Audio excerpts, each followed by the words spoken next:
Good afternoon everyone. आलमी बच्चा party. आज जो मेरा मेन मोटिव है ऑनलाइन आने का, बिकॉज 3 या 4 मंथ जो है आपके रह गए हैं फाइनल एग्ज़ाम के लिए या बोर्ड के एग्ज़ाम के लिए। तो कई बच्चों के मिड टर्म हो गए हैं, कई बच्चों के मिड टर्म के मार्क्स भी आ चुके हैं एंड कई बच्चों मिड टर्म के मार्क्स अच्छे आए हैं, कई के उस अकॉर्डिंग नहीं आए। फ़ोन आ रहे हैं, मैसेजेस आ रहे हैं कि हम स्टार्ट करना चाहते हैं कि सर पर हमें समझ नहीं आ रहा है कि हम क्या करें, 3-4 मंथ में कैसे कवर करें एंड हाउ टू 95 या 90 तक हम अप्रोच करना चाहते हैं हम, पर मुझे पता नहीं लग रहा है कि हम स्टार्ट कैसे करें। तो मेन मेरा आज जो स्ट्रेटजी है आपको बतानी है कि हम अभी भी स्टार्ट करेंगे तो आप 90-95% ले जा सकते हैं। वो 6-7 पॉइंट्स हैं, मैं आपको बताऊंगा। 15-20 दिन वो ऐसे फॉलो कर लेना, हो जाएगा। देखो पिछले नियर अबाउट 10 ईयर्स से मैं पढ़ा रहा हूँ ऑफलाइन, और 1000 ऑफ बच्चे जो हैं यहाँ से अच्छे मार्क्स लेके जा रहे हैं, हर साल अच्छे मार्क्स लेके जा रहे हैं। तो हमारा एक्सपीरियंस है। देखो ये चीज़ आपके लिए भाषण रहेगा अगर आप उसको अपने यहाँ इम्प्लीमेंट नहीं करोगे। तो हमारा एक्सपीरियंस जो भी है, जो भी लर्निंग लेसन हम आपको बता सकते हैं, पर पढ़ना कहीं ना कहीं आपको है, याद आपको करना है। स्ट्रेटजी हम बता देंगे। हम 20% काम है, 80% काम आपका है कि आपको आज से पढ़ना स्टार्ट करना पड़ेगा। कुछ भी आया हो मिड टर्म में रिजल्ट, कोई दिक्कत नहीं है, बट अगर फाइनल पे मार्क्स कम आ गए तो दिक्कत हो जाएगी, क्योंकि अगर फाइनल में अच्छी आ गई तो मिड टर्म में किसी ने नहीं पूछना। अब जो गलतियां आपने की है मिड टर्म में, उसको पहले मैं कहूँगा एनालाइज करो। टाइम मैनेजमेंट, पेपर का पैटर्न, कैसे पढ़ना कैसे नहीं पढ़ना, ये सारी चीज़ें मैं आज आपको बताने जा रहा हूँ।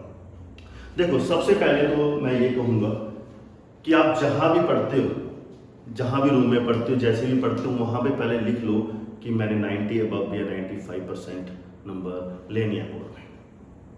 देखो ये बड़ा मैटर है, ये स्ट्रेटजी हमें बनानी पड़ेगी। देखो हर दिन का टारगेट रखना पड़ेगा। कोई भी टॉपर है, बोर्ड का टॉपर है या कंपटीशन का कोई टॉपर है, उसने हर दिन का गोल बनाया होता है और स्ट्रेटजी वाइज चलता है। आज पढ़ लोगे, कल पढ़ लोगे, फिर आपको 3 मार्क्स आएंगे, पासिंग मार्क्स ही आएंगे, फिर सारा नहीं होगा साथ में। और आजकल पता है क्या मेन फंडा क्या है, सीबीएसई का मैं अगर कहूँ बात क्या, तो आप लास्ट में पढ़ के अच्छे मार्क्स नहीं ले सकते। आपको अभी से सारा पढ़ना पड़ेगा और रोट लर्निंग कम करनी है और कंसेप्ट को पकड़ना है और स्मार्ट वर्क करना है कि हमें कौन सा चैप्टर पढ़ना है जिसमें कम टाइम लगे और क्वेश्चंस बन रहे हैं, पीवाईक्यूज, ये करना हमको स्टार्ट करना पड़ेगा। ठीक है ना। तो सबसे पहले जहां भी पढ़ते हो आप 95% वहां पे लिख लो या 90% मैंने इससे ऊपर नंबर लेने हैं। देखो सबकॉन्शियस माइंड में ये चले जाता है कि हाँ हमारा माइंड, चाहे बस एक बार लिख लो, चाहे आए भी नहीं है मार्क्स आपके कभी, कोई दिक्कत नहीं है, बस आप एक बार लिख लो कि मेरे 95% मार्क्स लेने। जब देखो मेरा जो रूटीन होता है, जैसे मैं ऑफलाइन क्लासेस ले रहा होता हूँ, मॉर्निंग मेरा शेड्यूल ये होता है कि हाँ मॉर्निंग उठने में मैंने सोचना है कि बच्चों को कौन सा लेक्चर देना है, कौन सा पीवाईक्यूज देना है, कौन सा आज लेक्चर हमने डिलीवर करना है, मैथ साइंस फिजिक्स ऐसे है ना। तो मेरा थॉट्स कहीं वो चाहते ही नहीं है, ना कोई बाहर जाने का, ना कोई इंस्टाग्राम, ना यूट्यूब, कुछ करने का दिल ही नहीं करता, क्योंकि मेरे माइंड में कहीं ना कहीं स्टक हो गया कि मुझे यही करना। तो ये ट्रस्ट में करके देखो, आपके 15-20 दिन करके देखो, ये जो फालतू के डिस्ट्रैक्शंस जो आपकी हैं वो बिल्कुल एलिमिनेट हो जाएंगे। तो मैं कुछ आपको 6 पॉइंट्स बताऊंगा जिसमें आप स्ट्रेटजी वाइज अडॉप्ट करोगे तो अभी भी 90-95% आप मार्क्स ले सकते हैं। ठीक है ना। पहले तो आप सीबीएसई बोर्ड को या किसी भी बोर्ड के एग्जाम को होगा मत बनाओ। किसी भी बोर्ड को कोई होगा नहीं है, ये बस अपने दिमाग में आपने बैठा रखा है बड़ा डिफिकल्ट, ऐसा कुछ भी नहीं है। अभी से स्ट्रेटजी करोगे तो हो जाएगा। तो मैं कुछ 5-6 पॉइंट आपको डिस्कस करता हूँ। सबसे पहला जो है कि आपको अपने बोर्ड के अकॉर्डिंग सिलेबस का पता होना चाहिए। देखो मैं फिजिक्स पढ़ा रहा हूँ या मैथ पढ़ा रहा हूँ, तो मैं आपको ये हर एक चैप्टर, हर एक सिलेबस के लिए या हर एक चैप्टर वाइज के लिए आप हर एक सब्जेक्ट के लिए अप्लाई कर सकते हो। ठीक है ना। सबसे पहले आपको उस सब्जेक्ट का सिलेबस पता होना चाहिए, बहुत जरूरी है। क्या बोर्ड के अकॉर्डिंग आना है उस सिलेबस पता होना चाहिए। And one of the most चीज कि आप ओनली रिसोर्स कहां से पढ़ रहे हो, ये बड़ा मैटर है। तो देखो सारा तो नहीं हो पाएगा, आज का रिसोर्सेज यूट्यूब हो गया, ऑनलाइन ऑफलाइन बहुत है। आप सोचोगे यहाँ से पढ़ लो, आप सोचोगे कोई टॉपिक यहाँ से पढ़ ले, एक टॉपिक यहाँ से पढ़ लो। देखो हर एक का नजरिया, हर एक का पढ़ाने का जो स्टाइल है वो डिफरेंट होता है। आप ज्यादा कंफ्यूज, आपको देखो कि आप को कहाँ से अच्छे से एग्जाम समझ आ रहा है, उसी रिसोर्स को 10 बार पढ़ लो, वो बेटर है रेदर देन यहाँ से पढ़ लो, यहाँ से पढ़ लो, यहाँ से पढ़ लो। ठीक है ना। तो जो मेरा रहता है, मैं फॉर एग्जांपल फिजिक्स का बताऊं, सबसे पहले आपने क्या करना है, जो आपके हैंड रिटन नोट्स में देता हूँ, हैंड रिटन नोट्स मतलब बनाने आपने, ठीक है ना, जो पढ़ाया जाता है, फिर पीवाईक्यूज होते हैं अकॉर्डिंग टू सिलेबस, जो भी चलता है, जो मेरा एक्सपीरियंस है मैं कराता हूँ। तो आपको सबसे पहले क्या करना है, हैंड रिटन नोट्स जो हैं वो आपने कंप्लीट करने हैं एंड हैंड रिटन नोट्स आपने बनाने हैं। उसको सबसे पहले आपने उठाना है, करना स्टार्ट कर देना है, ठीक है। फिर क्या करना है, जब हैंड रिटन नोट्स खत्म हो गया आपके, फिर आपने एनसीईआरटी उठानी है। फिर आपने एनसीईआरटी उठानी है। एनसीईआरटी उठा के उसके एग्जांपल्स, उसके एक्सरसाइज के क्वेश्चंस आपने करनी स्टार्ट कर देनी है। फिर जब वो भी हो गया, फिर मैं कहूँगा पीवाईक्यूज करने हैं। एंड पीवाईक्यूज के लिए मैं एक बुक प्रेफर करता हूँ सीबीएसई एग्जाम्स के लिए। अच्छी बुक्स है जिसमें कंपटीशन बेस्ड क्वेश्चन भी है, एसेशन रीजन भी है, जो आज के रिक्वायरमेंट है बोर्ड के एग्जाम में। तो ओसवाल आप रेफरेंस ले लो, उस ओसवाल से सारे पिछले 10 साल के क्वेश्चन भी लग जाएंगे, और जो आपका आने वाला न्यू पैटर्न है वो भी हो जाएगा। अच्छी बुक है क्योंकि हमारे पास एक्सपीरियंस है, हमने पढ़ी है, हम बता ही सकते हैं आपको। तो सबसे पहले हैंड रिटन नोट्स आपने सारे करो, फिर एनसीईआरटी जो है आपने सारे एग्जाम्पल सारे वो करो, एंड देन उसके बाद आप पीवाईक्यू के लिए कोई भी अच्छी बुक या ओसवाल मैं जरा प्रेफर करता हूँ वो करना स्टार्ट कर दो, करके देखो हो जाएगा। हाँ कोई भी, हाँ अब ये नहीं समझ आ रहा है कि हमने कहाँ से स्टार्ट करें, तो कोई ऐसा चैप्टर उठाओ जो आपको ईजी लगता है। सबसे पहले उसके हैंड रिटन नोट, फिर एनसीईआरटी, फिर ओसवाल से अपने 10 ईयर के क्वेश्चन लगा दो, फिर जहां से मर्जी क्वेश्चन आके कोई नहीं रोक सकता आपको 95% मार्क्स से कम लेके आने के, ठीक है। 95% मार्क्स आपके आराम से आ जाएंगे फिर उसके बाद।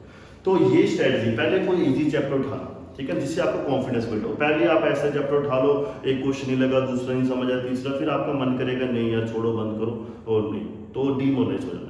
तो सबसे पहले ऐसे करो, ठीक है ना। तो सबसे पहले आपको सिलेबस का पता होना चाहिए, एंड देन जो रिसोर्स, एक रिसोर्स यूज करो। मैं बार बार को, चाहे हम ऑफलाइन हमसे पढ़ रहे हो चाहे किसी और से पढ़ रहे हो, मैं ये नहीं कहता, कोई पर्टिकुलर एक रिसोर्स आप यूज करो, उसको फॉलो करो, ठीक है।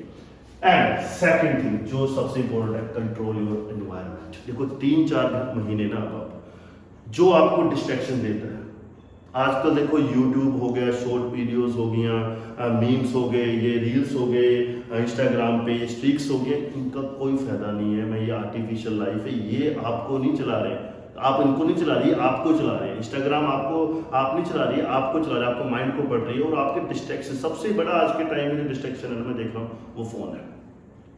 बच्चों को फ़ोन मिल जाता है, सारा दिन पेरेंट्स भी उनके ऊपर नहीं रह सकते, क्या कर रहे हैं क्या नहीं कर रहे हैं। और कई बार बच्चे कहते हैं हम पढ़ लिए, रिलैक्स होना चाहते हैं, फ़ोन चला, तो बहुत बड़ी डिस्ट्रैक्शन है ये फ़ोन का। मैं कहूँगा अगर आप कहीं ऑनलाइन पढ़ रहे हो तो वहाँ तक ठीक है, यूज़ करके उसको अलग रख दो, ठीक है ना। और मैं ये भी कहूँगा, देखो अब इस टाइम हमारे 50 बच्चों की क्लास है, 40 बच्चों की क्लास में 10-12 बच्चे आपके बड़े क्लोज होंगे, आप उसके साथ शेयर थॉट्स करते हैं। ट्रस्ट में +2 के बाद आपके साथ एक आधा ही कोई दोस्त होगा जिसके साथ आप थॉट्स करेंगे, ये सारी लाइफ +2 में चेंज हो जाएगी। तो मैं ये कहूँगा कि दोस्त का तो बिल्कुल ही कट ऑफ कर दो, जो आपको डिस्ट्रैक्शन, फ़ोन कट ऑफ कर दो, जो आपके फ्रेंड है वो डिस्ट्रैक्शन क्रिएट कर रहे हैं, आपको पढ़ने नहीं दे रही है, डिस्टर्ब कर रहे हैं, कट ऑफ कर दो। हाँ फ्रेंड वो रखो जो आपके स्टडी में हेल्प करे, हाँ कि आपको ये बताए ऐसे कर ले, वो ठीक है ना। पर इन्वायरमेंट कंट्रोल करना बहुत ज़रूरी है। अगर आपका ये इन्वायरमेंट कंट्रोल, फ़ोन जो है कम से कम यूज़ करो, अगर बहुत ज़्यादा इंपॉर्टेंट है कुछ पढ़ना है तो ठीक है, पर ये रील्स ये आर्टिफिशियल है बेटा, कोई फ़ायदा नहीं इस चीज़ का। आपको हम लोग कह रहे हैं या तो हमने वो गलतियाँ की हुई है या हमें एक्सपीरियंस है, तो इसके लिए इसलिए इसे बिल्कुल ही अवॉइड करो, ठीक है। अगर आप चाहते हो 3-4 मंथ में अच्छे मार्क्स लेने, 90-95 अप्रोच करना। और थर्ड वन, रिवीजन। देखो ये सिलेबस कंप्लीट करना आपका गोल नहीं है।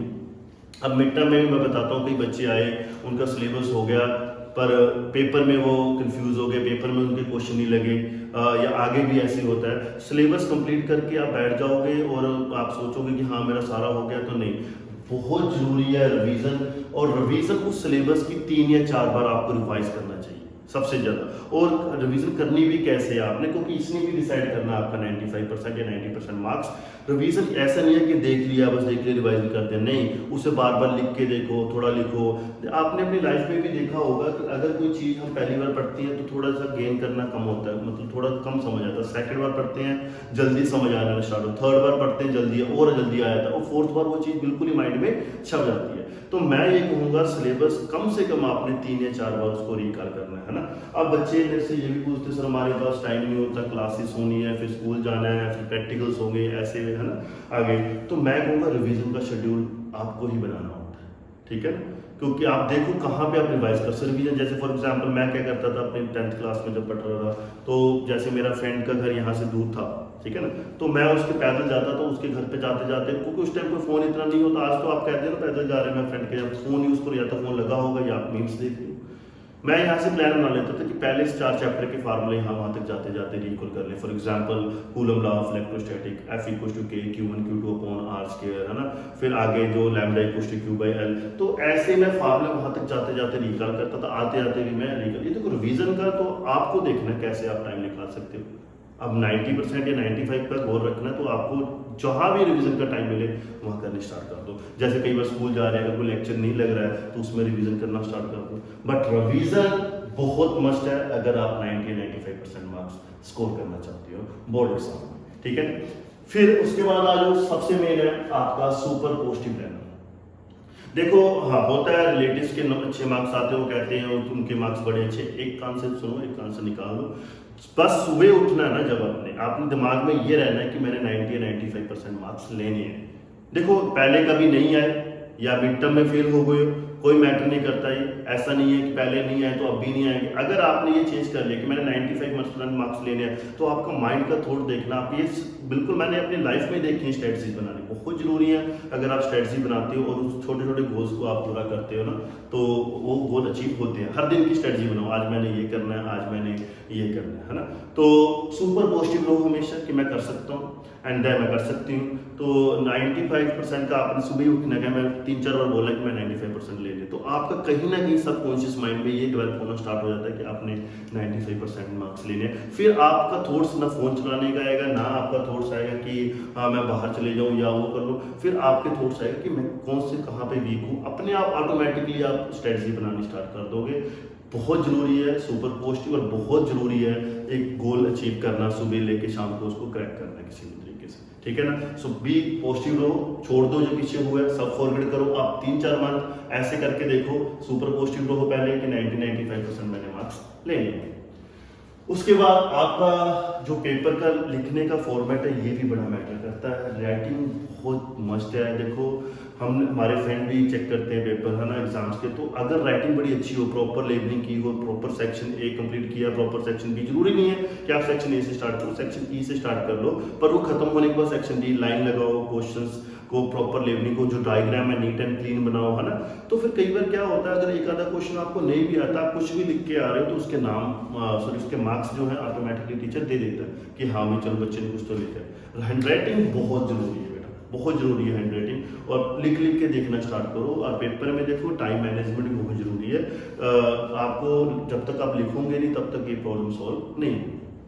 लास्ट वन कि मैं पहले ही बता चुका हूँ कि आपको हर एक जो भी सब्जेक्ट पढ़ रहे हो, चाहे फिजिक्स है, चाहे केमिस्ट्री है, आफ्टर रिवीजन करनी है। जब आपने सिलेबस कंप्लीट हो गया तो आपका उसके बाद PYQs करना बड़ा जरूरी है। अगर PYQ नहीं करोगे तो आपको पेपर का पैटर्न नहीं पता लगेगा, पेपर में क्वेश्चन कैसे पता पूछे जाते हैं, या पेपर के लिए कौन से क्वेश्चन जो है आपके लिए इंपॉर्टेंट है, ये नहीं पता चलेगा, ठीक है ना। PYQs बहुत जरूरी है। तो मैं ये कहूँगा ऐसा कुछ नहीं है कि मिड टर्म में अच्छे मार्क्स नहीं आए या पहले नहीं आए, बट मैं कोशिश करना चाहता हूँ। आप देखो मेहनत करोगे, एक बार फेल, एक बार कम मार्क्स आएंगे, 2 बार कम मार्क्स, तीसरी बार आप मार्क्स जरूर पक्का अच्छे मार्क्स लेके जाओगे, ये गारंटी है। बस थोड़ी सा अपने आप में चेंज लेके आओ कि आपने पहले माइंड में बैठाना है कि मैंने इतने % मार्क्स लेने। उसके बाद आपने जो आपके इन्वायरमेंट से कंट्रोल कर दो। 3-4 मंथ बिल्कुल ही आप घर पे बैठ के पढ़ना स्टार्ट कर दो, स्ट्रेटजी बनाओ, हर दिन का गोल बनाओ कि आज मैंने 4-5 आर्टिकल, आज मैंने 4-5 सम करने, आज मैंने 1 चैप्टर करना है, और उसको शाम को रिकॉल करो। फिर सो, ठीक है, फिर सुबह उठो कि मैंने ये करना है। ये 3-4 मंथ करोगे, देखो मार्क्स आपके ही आने ना। हम तो बस ये आपको जो वीडियो सुन रहे हो, आपको बस ये लग रहा होगा कि हाँ लेक्चर दे रहे हैं, हम बस दे सकते हैं, करना कहीं ना कहीं आपने ही सारा कुछ। हम आपको अपने एक्सपीरियंस शेयर कर सकते हैं कि आप ऐसा करो हो जाएगा, आप ऐसा करो हो जाएगा, या क्वेश्चंस अपने अकॉर्डिंग में हम बता सकते हैं कि ऐसे आ सकते हैं। इसके अलावा आपने करना है, ठीक है ना। एंड मिड टर्म अभी होके हटे, आपको एग्जाम्स में देख ही लिया होगा जो यहाँ पे ऑफलाइन बच्चे पढ़ रहे हैं। देखो मैं ये नहीं कहता कि आप ऑनलाइन ना मत पढ़ो, ऑनलाइन भी पढ़ो, बट ऑनलाइन में थोड़ा सा ये होता है कि जो पढ़ा रहे हैं उनको आपके साथ पता नहीं है कि आपका कैसा पढ़ने का स्टाइल है, आप कहाँ पे लेवल है। ऑफलाइन में ये होता है, हमें बच्चे का पता होता है कि ऐसे समझाना है, ऐसे पढ़ाना है, ऐसे कर जाएगा वो, ठीक है ना। तो मैं ये कहूँगा कि सोर्स अपने इतने ज़्यादा चेंज मत करो, डिस्ट्रैक्शंस बहुत होती हैं ऐसे। तो जैसे मैंने कहा कि सबसे पहले आप अगर नोट्स बनाते हो, हैंड रिटन नोट्स पढ़ो सारे, फिर उसके बाद आप एनसीईआरटी के क्वेश्चन आंसर्स कर लो सारे, फिर आपको सैम्पल पेपर अच्छा सा उठा के उसके भी पीवाईक्यू कर लो, एंड कंपटीशन बेस्ड क्वेश्चन जो आते हैं, case study, exercise reason, Oswal best book है वो कर लो आपका, ठीक है ना, तो हो जाएगा। अभी भी देखो करना स्टार्ट करोगे तब होगा, अगर सोचोगे पेपर के पहले करोगे फिर पेपर में 4-4 आप 2-2 दिन आप पढ़ते रहते हो 12-12 घंटे, उस चीज़ का कोई फायदा नहीं है, उसमें उतने ही मार्क्स आएंगे। आज का टाइम ऐसा नहीं है कि आप लगातार पढ़ोगे तब मार्क्स आएगा और 4 दिन पहले जाके पढ़ोगे तो नहीं कवर आएगा। अभी भी टाइम है, इसके बाद बेटा टाइम नहीं लगेगा। और भी कोई प्रॉब्लम है, किसी भी रिगार्डिंग आपको प्रॉब्लम आ रही है कि क्या करें, कहाँ से स्टार्ट करें, कैसे करें, तो आप जब मर्जी मुझे है ना मैसेज कर सकते हैं, ड्रॉप कर सकते हैं यूट्यूब पे भी, ठीक है। तो मैं आपका इस चीज़ का कोई ना कोई सोल्यूशन जरूर निकालूंगा। मैं अपने एक्सपीरियंस शेयर कर सकता हूँ, पर डरना नहीं है, कुछ नहीं हुआ, ठीक है। मिड टर्म थोड़े से ऊपर नीचे हो सकते हैं, कोई दिक्कत नहीं है, बट आप सीखो मिड टर्म से क्या गलती हमने मिड टर्म में की है, उसको क्लियर करो एंड एनालाइज करो और उस पर वर्क करो, बस हो जाएगा। All the best.